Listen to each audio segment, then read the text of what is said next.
Mis queridos amigos, mis queridos hermanos, bienvenidos de nuevo a esta cita de Vida TV a través de Proyecto Real, el ministerio en el que me he desenvuelto durante muchos años. La voz de la comunidad cristiana Plenitud. Plenitud es la congregación a la que Dios me ha permitido pastorear. Queda en Maracaibo y me gozo en gran manera en poder mirar hacia otros horizontes y ver cómo Dios sigue trabajando en diferentes ministerios. Uno de esos ministerios preciosos se llama Vida TV, en el que Dios me ha permitido formar parte de un precioso equipo y en el que a través de él puedo manifestar lo que Dios ha venido poniendo en mi corazón. Coincidencialmente no he venido a los Estados Unidos a estar de vacaciones. Unas tramitaciones regulares, de orden regular, me tienen acá, pero siempre con miras a ir y pastorear donde Dios me ha colocado. Pero estando acá, conocí a mi hermano querido Juan Carlos, a mi hermana Patricia Fernández y a una cantidad de hermanos que han hecho posible que me vincule a este lindísimo trabajo de Vida TV, en el que hoy pretendo una vez más compartir una conversación que tiene por título El milagro no te salva. A mí me gustan esos títulos así. El milagro no te salva. Cuando esté desarrollando esta conversación, obviamente estaré abordando lo relativo a lo que he venido tocando últimamente, que tiene que ver con el Evangelio, la perspectiva del Evangelio, y con un ejemplo escritural que aparece, si ustedes me siguen, en el capítulo 8, desde el versículo 4 del libro de los Hechos. El libro de los Hechos es un libro de transición. El libro de los Hechos es la historia de cómo comenzó la iglesia, cómo el Señor Jesucristo hizo los preparativos después de su resurrección. Estuvo enseñando a sus discípulos durante 40 días aproximadamente acerca del reino. Muy importante esto lo recoge este libro. Cómo asciende el Señor Jesucristo al tercer cielo e hizo la promesa de regresar. Mientras tanto, le delegó a los apóstoles del Cordero el trabajo de evangelizar, es decir, el trabajo que él inició. Cuando él inició su ministerio público, hablaba de que el reino de Dios se había acercado y que el tiempo había tocado para que ese reino se acercara en su persona, pero él decía que había que creer en la metodología que él había escogido para que el reino de Dios se estableciera, no solamente se acercara, sino que se estableciera. Él se acercó con su plan de salvación, pero luego la gente, los que creyeran en esa provisión de parte de Dios, iban a ser constituidos hijos, creyentes, iban a formar parte de un nuevo pacto y sería a través del Evangelio la forma en la que ese reino se iba a establecer entre los seres humanos aquí en la tierra. En este libro de los Hechos está la transición entonces de una religión como el judaísmo pasa a formar parte de lo que es la idea del cristianismo. El pueblo de Israel pasa luego como que un detenimiento porque Dios va a atender a los gentiles. Esa transición trajo una historia llena inclusive de mucha violencia, de mucha osadía por parte de quienes tenían la responsabilidad de anunciar ese evangelio, lo que les costó. Pero el contenido de ese evangelio, Dios dio varias perspectivas. Le dio una perspectiva a Pedro, le dio una perspectiva a los discípulos del Señor Jesucristo, a los que andaban con Pedro también. Digo con Pedro porque él era un líder. Y Juan, juntamente con Juan, configuraron el liderazgo de la iglesia inicial de aquellos días, en donde a través de una fiesta ya que practicaba Israel, que fue la fiesta de Pentecostés, se dio inicio al movimiento, al mover del Espíritu Santo de Dios, el Señor ahora activo en la iglesia, para que la iglesia se iniciara. Cuando la iglesia se inicia, necesariamente tiene que recibir lineamiento, lo que se denomina doctrina, enseñanza, fundamento, sobre los que edificar ahora la nueva perspectiva que Dios nos da de lo que es Él y de lo que Él quiere con nosotros como iglesia. Surge dentro de esta historia el hecho de que participan otros ministerios, como le dio inicio Pablo. Pablo le da inicio al apostolado. Pablo entiende otra doctrina, otra perspectiva del evangelio del reino que es eterno y comienza a enseñar. Y es el que mayormente escribe y configura todos sus escritos, configuran más del 50% de todos los libros que componen el canon del Nuevo Testamento. Son 13, 14 libros, si le asignamos hebreo, entonces son 14 libros ante los 27 que configuran el Nuevo Testamento. Este libro de los Hechos, también llamado el libro de los Actos, dice en el capítulo 8, versículo 4, una vez que ya habían transcurrido algunos tiempos iniciales de la iglesia y después que mataron a Esteban, el primer mártir de la iglesia. Esteban era un hombre, un joven, eh, amante de las cosas del Señor, predicaba con pasión. Él no era apóstol, pero era un creyente ferviente. Y en Jerusalén fue muerto. Fue muerto y una de las personas que consentía de su muerte era Pablo. El día que fue ejecutado, que fue apedreado, dice la escritura que las ropas las pusieron a los pies de Pablo. Y Pablo perseguía a la iglesia. Pablo era joven, pero él tenía una cosmovisión, digamos, religiosa. Él tenía una perspectiva de lo que era el judaísmo, ni siquiera una perspectiva del judaísmo. Él tenía una visión de lo que debía ser Dios y de lo que debían ser los creyentes en Dios.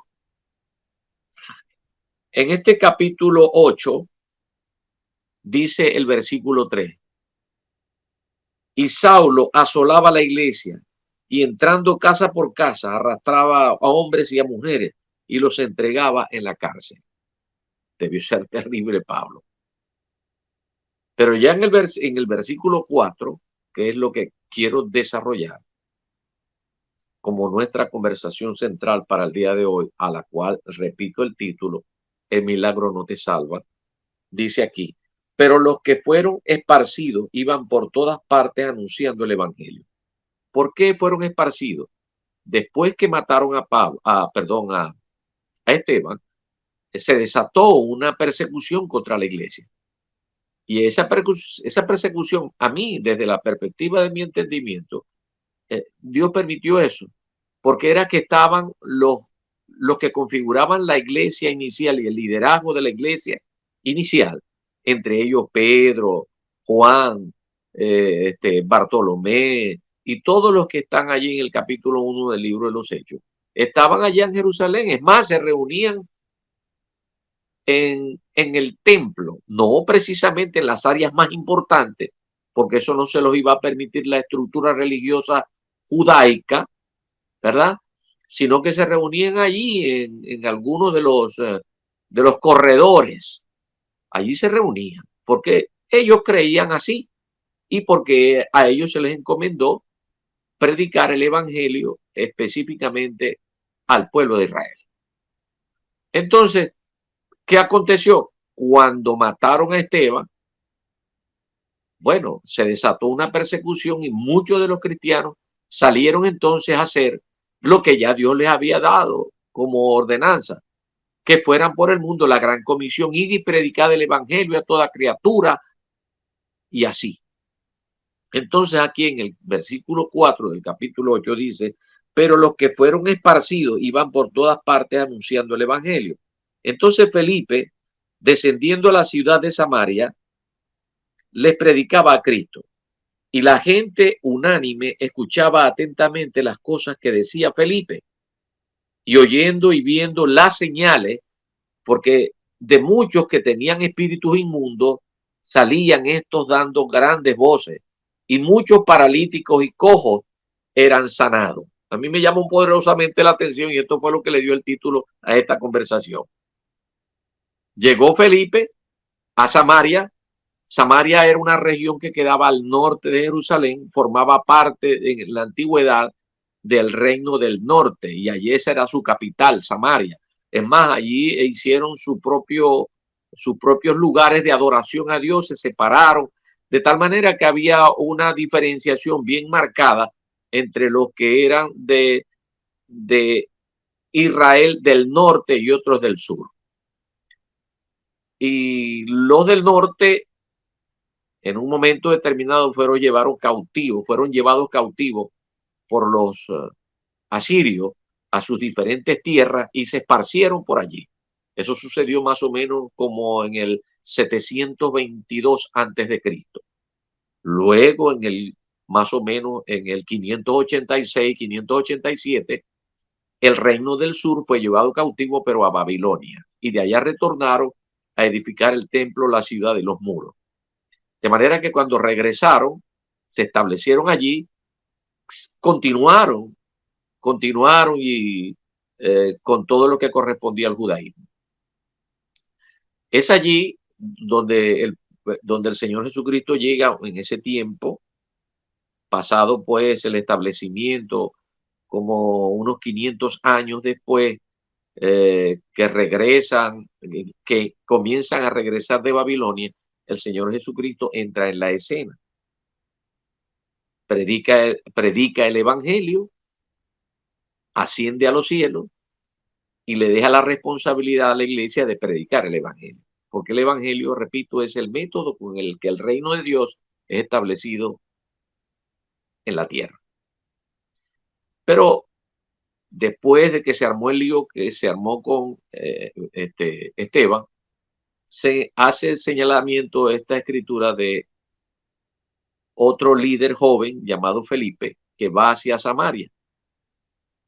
A Samaria eran considerados no enemigos, pero tenían no mucho acercamiento con los que configuraban el reino del sur, es decir, con todo lo que correspondía a Judá, el reino del sur.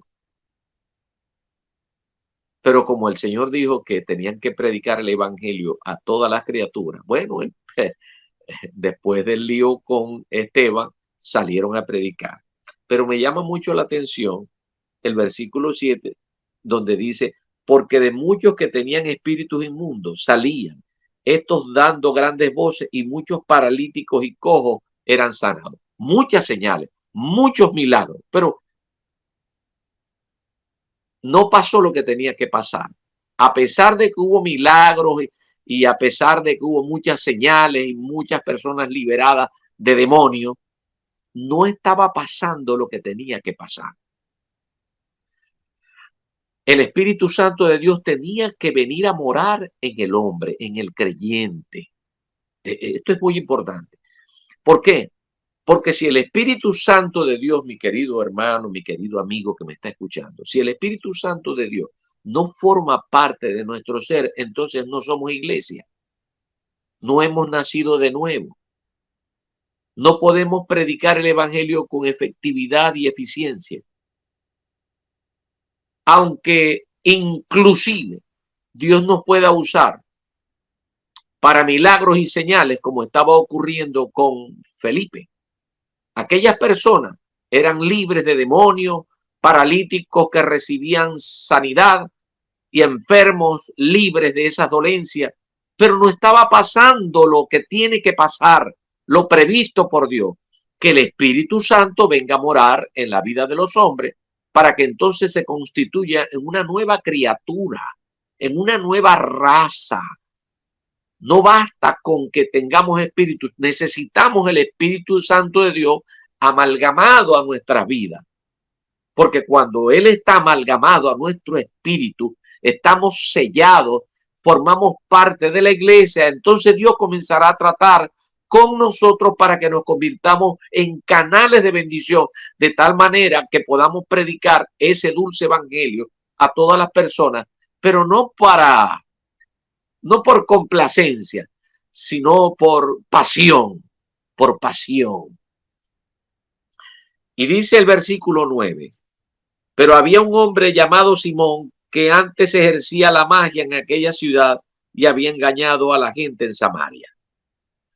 Y no me quiero detener en Simón, porque este sería otra predicación. Lo que quiero resaltar es el hecho de que el evangelio estaba siendo predicado en Samaria. Y en el versículo 12 dice, pero cuando creyeron a Felipe, que anunciaba el evangelio del reino de Dios y el nombre de Jesucristo, se bautizaban hombres y mujeres. No solamente hubo milagros y señales de todo tipo. Dios estaba usando a Felipe. Felipe era de Dios, era un hijo de Dios. Ya él tenía el Espíritu Santo de Dios morando en su vida. Pero el asunto estaba en el hecho de que tenía que pasar algo, lo que le pasó a Felipe, que el Espíritu Santo de Dios tendría que venir a morar en aquellos a quienes Felipe les estaba predicando. Y no sucedía. De manera que los milagros y las señales y aún el bautismo en aguas, el bautismo ceremonial, no salva. No salva. Ese es un requisito que creían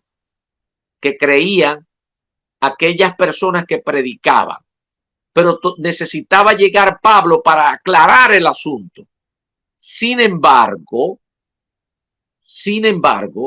esto es muy importante porque Pedro sí enseñaba que tenían que arrepentirse. Como lo señalaba el capítulo 2, y lo quiero citar otra vez, versículo 38, Pedro les dijo, arrepentíos y bautícese cada uno de vosotros en el nombre de Jesús para perdón de los pecados y recibiréis el don del Espíritu Santo. Esto es más completo. Pero era que Dios se los estaba diciendo a los israelitas.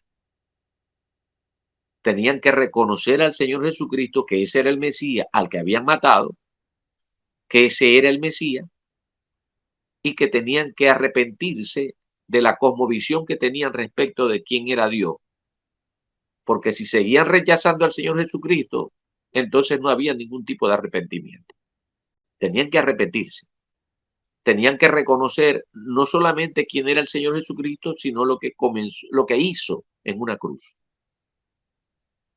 Y luego agrega Pedro, de que para perdón de los pecados. Porque Pedro todavía no conocía de la justificación. Ese es un término que utiliza y comienza a utilizar Pablo, que englobaba la justificación. Porque la justificación englobaba todo lo que practicó Israel respecto de la expiación, de la redención, de la remisión, de la propiciación. Todo eso es justificación, pero esto lo enseñó fue Pablo. Por ahora ellos tenían una idea y bueno, pero lo que quiero resaltar en este momento es precisamente lo que le estaba pasando a Felipe, que Felipe salió a predicar, gloria a Dios, pero como Felipe no tenía un entendimiento preciso de lo que debía hacer, él tuvo que como que acudir al llamado de quienes llevaban la palabra. Y dice aquí, pero cuando creyeron a Felipe que anunciaba el evangelio del reino de Dios y el nombre de Jesucristo, se bautizaban hombres y mujeres. También creyó Simón mismo y habiéndose bautizado estaba siempre con Felipe y viendo las señales y grandes milagros que le hacía, estaba atónito. Cuando los apóstoles que estaban en Jerusalén oyeron que Samaria había recibido la palabra de Dios, enviaron allá a Pedro y a Juan, los cuales, habiendo venido, oraron por ellos para que recibiesen el Espíritu Santo. Porque no lo habían recibido. Se habían bautizado, había hecho Dios milagros delante de los samaritanos y no pasaba lo que tenía que pasar, que era el Espíritu Santo de Dios viniera a morar en los hombres. ¿Qué pasaría? ¿Cuál sería el inconveniente que debió ver Felipe? Porque, bueno, yo creo que tenía que ver con lo que pasó con Simón el Mago. Porque Simón el Mago se bautizó y todo, y vio milagros, y veía todo eso, pero él no cambió. Él seguía insistiendo y posiblemente eso le llevó a Felipe a decir, bueno, aquí no ha habido ningún cambio en este hombre. Aun cuando lo mujer, aun cuando ha visto milagros, pero continúa igualito, engañando. Simplemente nosotros representamos otros magos y él quería pagar para que le pusieran, para que pasara algo con él y él poder seguir ganando dinero y engañando a la gente. Pero esto pasó una vez que llegaron los apóstoles Pedro y Juan. Y ahí es donde se destaca algo de lo que quiero compartir con ustedes en estos próximos minutos, que es que existe un binomio en la Gran Comisión. Y en ese binomio tiene que participar, obviamente como lo dice el binomio, dos aspectos muy importantes, que es el evangelizador y el evangelizado. El evangelizador y el evangelizado. El evangelizador que propone, que predica para persuadir al evangelizado. ¿Cómo estimula? ¿Cómo provoca la confesión para que ocurra lo que tiene que ocurrir, que el Espíritu Santo de Dios venga a morar al creyente? Y es aquí donde salta a la palestra el pasaje que Pablo escribe a los de Roma. Esto lo escribe posteriormente, en el capítulo 10, versículo 10. Que hay que creer que con el corazón se cree para justicia, pero con la boca se confiesa para salvación. ¿Qué quiere decir Pablo con eso?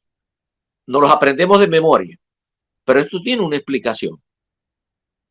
Cuando Pablo está escribiendo, porque con el corazón se cree para justicia, pero con la boca se confiesa para salvación, es que tenga que ocurrir en el interior de una persona que se está exponiendo ante una palabra, ante el evangelizador, que se está exponiendo y que debe ocurrir algo que ineludiblemente haga que Dios envíe el Espíritu Santo de Dios a morar en el espíritu de esa persona que se hace creyente.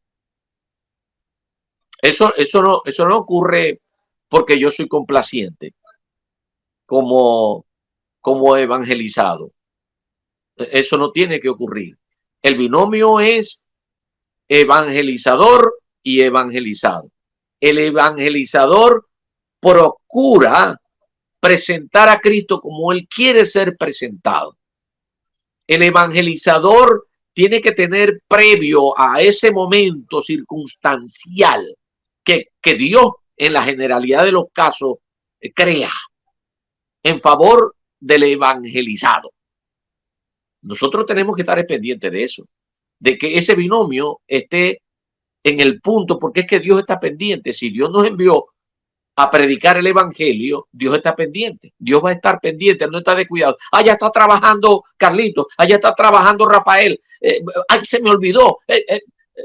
Arcángel, muévete allá, respalda lo que se me olvidó. No. Dios es omnipresente y Dios está pendiente del llamamiento que nos ha hecho a la gran comisión. Entonces, ¿qué es lo que tiene que hacer el evangelizador? Él debe estar atento a lo que el Espíritu Santo de Dios le está diciendo acerca del evangelizado que tiene al frente. Ajá. ¿Qué es lo que percibe del evangelizado? Para que éste decida no solamente confesar con sus labios lo que ya ha creído en su corazón. El ejemplo más clarito lo tenemos con el malhechor de la cruz, el que a última hora dijo las palabras y lo que ocurrió en el corazón previamente. ¿Qué dijo aquel hombre? Señor, acuérdate de mí cuando vengas en tu reino. ¿Ves? Allí profirió fe. Allí hizo fe. Él creyó, le creyó al Señor Jesucristo, que el que estaba colgado ahí en el madero junto con él no era un malhechor como él, que él era el Hijo de Dios. Creyó que era rey, que iba a resucitar, que vendría y que le pedía que se acordara de él. Eso es fe. Es fe lo que le dijo Ruth a Noemí. No me pidas que te deje ni que me aparte de ti, porque a donde tú fueres yo iré. Y al Dios que tú le sirves, yo le serviré y moriré allí. Eso es fe. Y eso es lo que precisamente Pablo quiere destacarnos cuando dice que con el corazón se cree para justicia, pero con la boca se confiesa para salvación. No basta con los milagros. No basta con que te echen agua. Yo puedo hacer todo eso, pero no ha ocurrido lo principal. Que el Espíritu Santo de Dios venga a morar a nuestras vidas. Esto nos dice muchas cosas, porque a nosotros a veces pensamos que cuando predicamos y los metemos en agua o le echamos agua por aspersión, en una pipa, en una piscina, en un río, en una playa, en un océano, eso es ya listo, porque dice la Biblia que se bautice y entonces es salvo. No, hermano, las ceremonias no salvan. Salva es lo que tú crees. ¿Y en qué tienes que creer? Que Jesucristo murió en una cruz, derramó su sangre preciosa, te perdonó los pecados y ahora el Espíritu Santo de Dios viene a morar a tu vida para iniciar una vida nueva. Eso es todo. De manera que el binomio tiene que funcionar. El evangelizado, ¿qué condición tiene el evangelizado? ¿Ah? La condición es la número uno. Dios tiene compasión de él y Dios lo está atendiendo. Yo quiero que usted sepa eso, mi querido amigo y mi amiga, que no está en coincidencia a través uh, de su teléfono o a través de cualquier artefacto que le sirva a la plataforma de visualizar lo que Dios en este momento le está comunicando. Nadie conoce lo que está en el corazón de las personas, lo que está aconteciendo. Eso solamente lo sabe Dios, quien está pendiente. Y esto debe saberlo el evangelizador. Dios está pendiente. ¿Cuál es la condición del evangelizado? Está enfermo. Lo dejó la esposa, lo dejó el esposo, la dejó el esposo. Se le murió un familiar. Está desempleado. Es fármaco dependiente. Es esclavo de un vicio. ¿Cuál es la condición? No lo toman en cuenta. Se siente desplazado, se siente que nadie lo ama, que nadie lo entiende. ¿Cuál es esa condición? Esa condición se la va a dar a conocer Dios al evangelizador, para que mediante la palabra, esa que dice, que promete Dios que llenará nuestras bocas, para que esa palabra venga y sea utilizada en el momento propicio.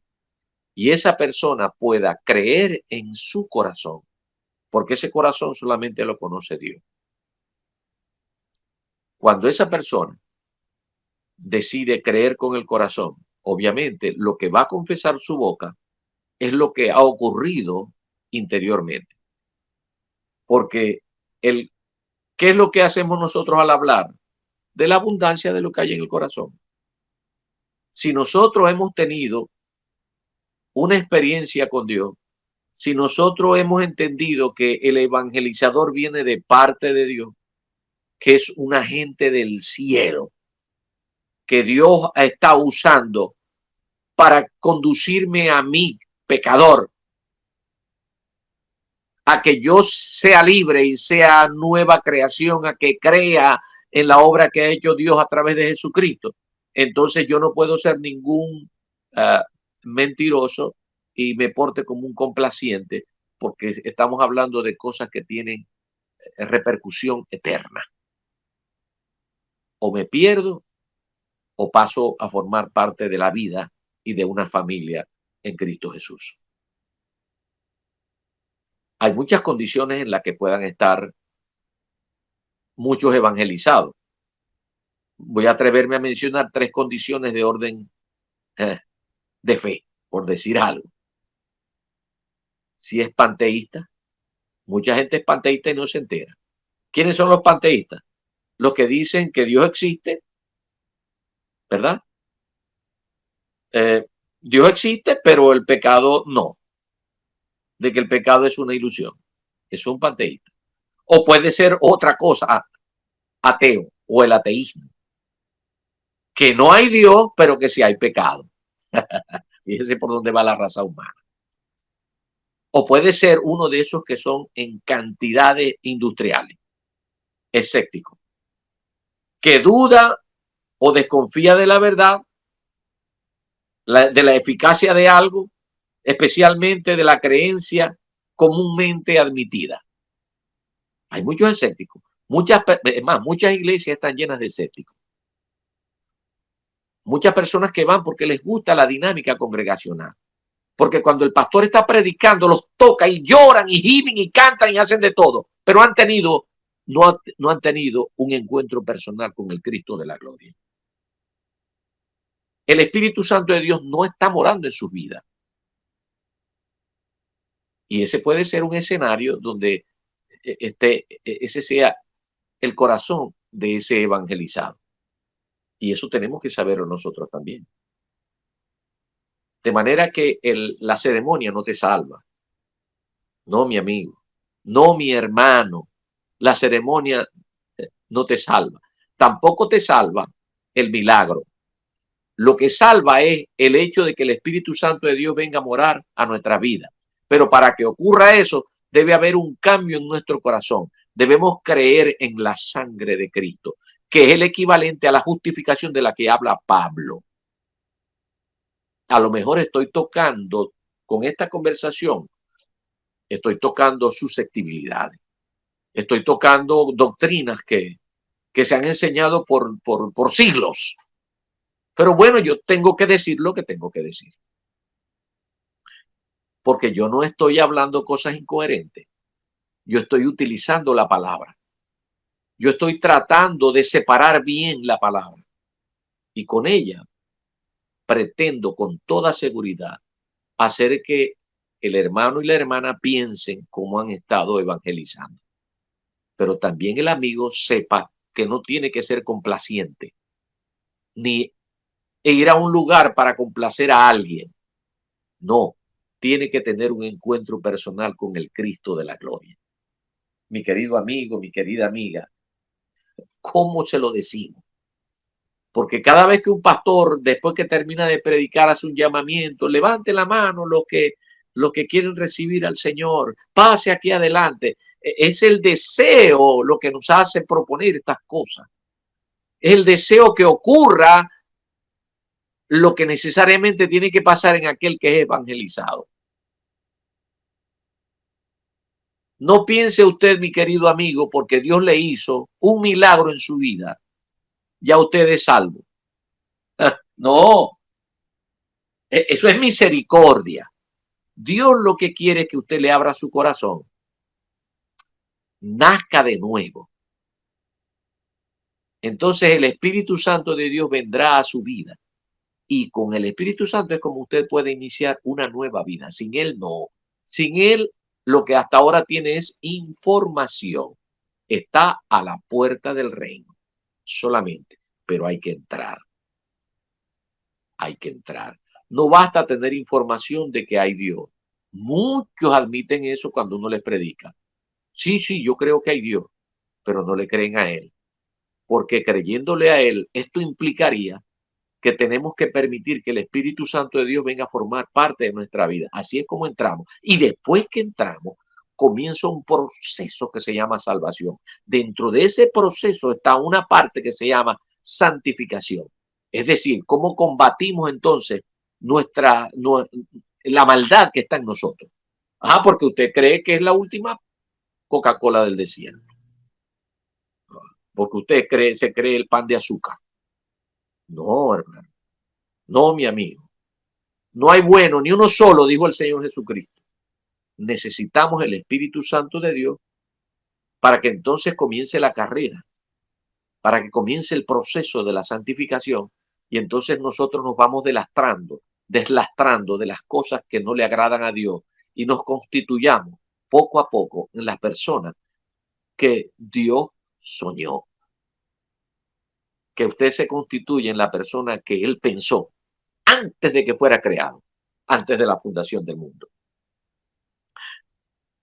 Me quiero detener en el comentario, no sin antes invitarle a que usted, mi querido amigo, tenga ese encuentro personal con Cristo. Que si alguien le está evangelizando, considere que es Dios que está tratando una y otra vez, le está tocando la puerta para entrar. Pero si usted no le permite al Espíritu Santo de Dios morar a su vida, usted podrá ir 90 años a cualquier congregación como asistente, pero no ha nacido de nuevo, por tanto no es de Dios y por tanto, lamentablemente, el día que usted parta de esta tierra, no va a partir a la presencia de Dios, se va a perder. Y eso no, ni lo quiere Dios, ni nosotros que estamos colaborando con Él tampoco queremos que suceda. Por eso es muy importante el binomio del evangelizado y el evangelizador. Creemos en la evangelización, creemos en el misterio, en este ministerio tan precioso que es la Gran Comisión. Creemos en la oportunidad que Dios nos da día tras día, como la que nos da a través de Vida TV, para que podamos hacer la entrega cada vez que tengamos una reunión de perspectiva, como las que acabamos de abordar con este capítulo 8 del libro de los Hechos. Me detengo. Les invito muy cordialmente a que participen con nosotros de lo que se hace en Vida TV. @Vida TV Play para las diferentes plataformas de Facebook, así como Instagram. Suscríbase y dele, una vez que usted suscriba, le va a sonar la campanita haciéndole de la información de que un nuevo programa se ha hecho para usted. Nos sentimos gozosos de hacerlo una y otra vez. De manera pues que nos seguiremos viendo en otra oportunidad para que le podamos hacer entrega de otro cargamento de ricas bendiciones. Que el Señor me los bendiga en sumo grado.